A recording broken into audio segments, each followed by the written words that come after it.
அப்புறம் சாயந்தரமா இங்கே உட்காந்தியா உட்காரானே என்னதான் இந்திரா உட்கார ஏவா 1000 ரூபா கொடுக்கணுமா? அப்போ தான் உட்காரணும். 1000 ரூபா கொடுக்கணுமா? எதுக்கா? அங்கே உட்காந்தா அப்படி இருந்தா ஆளுகிட்ட காசு வாங்கிட்டு அதான் சொன்னேன். மாதம் முழுக்க இருந்தாலும் 1000 ரூபாய் சம்பாதிக்க முடியாது. முடியாது. எனக்கு 1000 ரூபா கொடுக்குறத 2 வருஷத்தை வாங்கிக்க முடியும். எவ்வளோ 1000 ரூபா கேட்டாங்களா? யார் கேட்டது உங்கள்கிட்ட அப்படி? யாருண்ணா இந்திரா? அந்த தாடிக்காரரோட தெரிஞ்சுக்கிட்டுல 1000 ரூபா கேட்டாங்களா? அப்போ தான் உட்கார விட சொன்னாங்களா?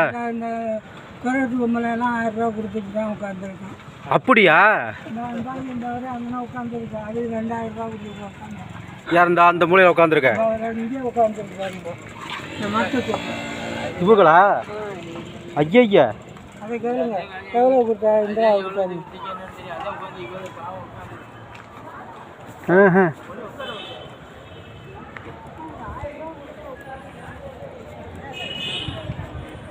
ஏய் அம்மா சார் நீங்கள் உட்காரலையா? எவ்வளவு கொடுத்தீங்க? 2000 பணம் கொடுத்தோம் உட்கார்றதுக்கா?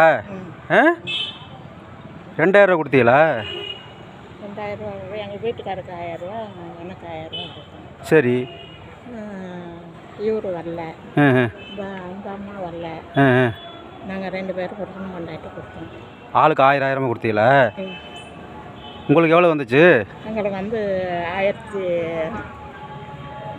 ரூபா வந்துச்சு. 1300 ரூபா வந்துச்சா? இப்போ நீங்களும் உங்கள் வீட்டுக்காரும் 1000 ரூபா கொடுத்துருக்கீங்க. சரி சரி. ஏன் நீ உட்காரலாம்னு? என்னதான் உட்கார வேண்டாம்னு அந்த காரைக்குடி தாடிக்காரர் வர்றாருல, ஆமாம், அவர்கிட்ட சொல்லி அவர் உட்காரக்கூடாது உள்ளூராரு அப்படின்னு சொல்லி விட்டு அவர் இந்திராவனை உட்காரக்கூடாதுன்னு சொல்லிடுச்சுன்னு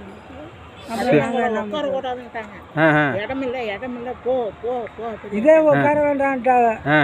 அப்புறம் திரும்ப நீ பணம் கட்டி விட்டு நீ ஏன் உட்காராம இருக்கான்னு கிட்டின பிறகு அது போய் கேட்டுக்கிட்டு. இப்போ நீங்களும் உங்கள் வீட்டுக்காரர் 1000 ரூபா பணம் கொடுத்துருக்கீங்க. அப்போ நான் சொல்லுவேன், நாங்கள் ஆளுக்கு 1000 ரூபா கட்டி இருக்கிறோம், நாங்கள் உட்காருவோம். யார்கிட்ட கொடுத்தீங்க? இந்திரா கிட்ட கொடுத்தீங்க. சரி சரி சரி. சரிம்மா சரிம்மா. சரி போய் உட்கார். சரி.